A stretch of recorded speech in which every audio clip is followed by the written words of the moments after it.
बिस्मिल्लाहिर्रहमानिर्रहीम। इस बारे में अल्लाह पाक ने कुरान की सूरह कहफ में इरशाद फरमाया है कि तुम आदम अलैहिस्सलाम को सजदा ताजिम करो, तो उन सब ने सजदा ताजिम किया शिवाय इब्लीस के। इब्लीस जिन्नात में से था, तो वह अपने रब की इताअत से बाहर निकल गया।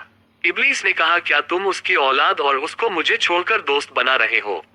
हालांकि वह तुम्हारे दुश्मन है। उन्होंने मेरी जगह शैतान को मुंतखब किया। सूरह कहफ में अल्लाह ने फरमाया, शैतान जिन्नात में से है और उसके अलावा शैतान इब्लीस की कसीर औलाद में से है।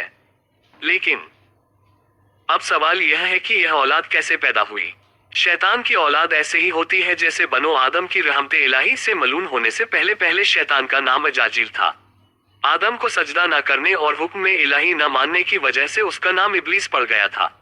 शैतान भी इसी इब्लीस को कहते हैं। अल्लाह ताला ने एक जिन को पैदा किया था, उसके बाद उसके लिए एक बीवी पैदा की। इसी जोड़े से तमाम जिन्नात की नस्ल दुनिया में फैली। फिर जब अल्लाह ने इब्लीस की नस्ल और उसकी बीवी को पैदा करना चाहा, तो शैतान पर गुस्से का हल्का किया। गुस्से की वजह से आग की एक चिंगारी पैदा हुई। उसी चिंगारी से अल्लाह ने इब्लीस की बीवी पैदा की। मुजाहिद रहमतुल्लाह अलैहि फरमाते हैं कि इब्लीस से नस्ल पैदा होने की वजह यह है कि उसने अपने शर्मगाह को अपने ही शर्मगाह में दाखिल किया तो 5 अंडे दे दिए। अल्लाह ताला ने इब्लीस के दाहिने पैर में मर्द की शर्मगाह और बाईं पैर में औरत की शर्मगाह पैदा की है, जिससे हर रोज 10 अंडे निकलते हैं और हर अंडे से शैतान मर्द और शैतान औरतें पैदा होती है। हम आपको यहाँ ये बात बताते चले कि शैतान एक अलग मखलूक और जिन्नात एक अलग मखलूक होती है। अल्लाह ताला ने 4 किस्म की मखलूक पैदा की है। पहली मलाइका, शयातीन, जिन्नात और इंसान। फिर उनके 10 हिस्से किया।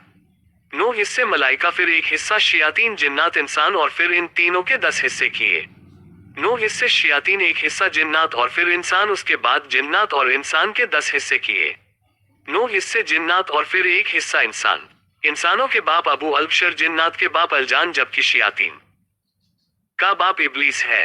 जिन्नात में कुछ मुसलमान हैं और कुछ काफिर। वो मरते भी हैं और पैदा भी होते हैं। और शयातीन में से कोई भी मुस्लिम नहीं है और ना ही किसी को मौत आती है। जब कयामत बर्पा होगी तब कयामत से 40 साल पहले इब्लीस मरेगा, तो उसी के साथ सब शयातीन मर जाएंगे। अल्लाह पाक के कुरान पाक में इसका तफसीर से कई आयतों में जिक्र है। अल्लाह तबारक ताला ने शैतान को इंसान का खुल्ला दुश्मन बताया है, और आज के दौर में तो शैतान के मकरो फरेब कुछ ज्यादा ही बढ़ गए हैं। उनसे बचना नामुमकिन होता जा रहा है।